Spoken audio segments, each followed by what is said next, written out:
கந்த சஷ்டி விழாவோட 6 நாட்களும் நம்ம குளிக்க வேண்டியதில்லை, பூஜை வேணாம். காலையில எந்திரிச்ச உடனே உள்ளங்கைய பார்த்து இந்த ஒரு வரிய சொல்லுங்க. இது உங்களுக்கு ஆல்ரெடி தெரிஞ்ச விஷயமாக கூட இருக்கலாம். ஆனா இது இந்த கந்த சஷ்டி விழாவின் போது நாம ஏன் இதை சொல்லணும் அப்படிங்கிறதுக்கான காரணத்தையும் நம்ம தெரிஞ்சுக்கலாம். வந்த வினையும் வருகின்ற வல்வினையும் கந்தனென்று சொல்ல கலங்கிடுமே, செந்தில் நகர் சேவகா என்று திருநீறு அணிவார்க்கு மேவ வாராதே வினை. இதை நீங்க கேள்விப்பட்டிருப்பீங்க. ஆனா இந்த கந்த சஷ்டி விழாவின் போது நாம இதை எதுக்காக சொல்லணும் அப்படிங்கறத தெரிஞ்சுக்கலாம். இது திருமுருகாற்றுப்படையில சொல்லப்பட்டுள்ளது.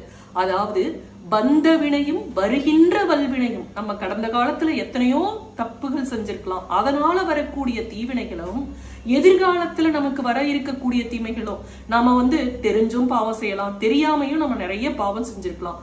அந்த பாவங்கள் அனைத்துமே கந்தனென்ற நாமத்தை சொன்னோம் அப்படின்னா கலங்கிடுமே, செந்தில் நகர் சேவகா என்று திருநீறு அணிவார்க்கு அந்த வினைகள் அனைத்துமே கந்தன் அப்படின்னு முருகனோட திருநாமத்தை சொன்னா கலங்கிடுமே, போயிடுமே அப்படின்னு சொல்லுவாங்க. அதுவும் இல்லாம அதுல என்ன வந்திருக்கு, செந்தில் நகர் சேவகா.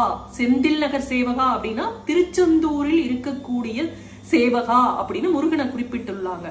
இந்த கந்த சஷ்டி விழா நாள் அத்தனையும் என்ன, திருச்செந்தூர் முருகனை நினைச்சு நம்ம செய்வோம். அப்ப இந்த முருகனை நினைச்சு, திருச்செந்தூர் முருகனை நினைச்சு நம்ம டெய்லி காலையில தூங்கி எந்திரிச்சதே நம்ம உள்ளங்கைய பாருங்க. அதுல முருகன் தெரியறதா நீங்க தத்ரூபமா மணக்கண் முன்னாடி கொண்டுகிட்டு இத நீங்க சொல்லுங்க. அதற்கு பிறகு நீங்க குளிச்சுட்டு சாமி கும்பிடுவீங்களே, அப்ப திருநீர் வைக்கிறப்ப இத சொல்லுங்க. வந்த வினையும் வருகின்ற வல்வினையும் கந்தனென்று சொல்ல கலங்கிடுமே, செந்தில் நகர் சேவகா என்று திருநீறு அணிவார்க்கு மேவ வாராதே வினை. இத சொல்லுங்க. முருகனோட அருளால உங்களுக்கு சகல சௌபாகியமும் கிடைக்கும். நன்றி.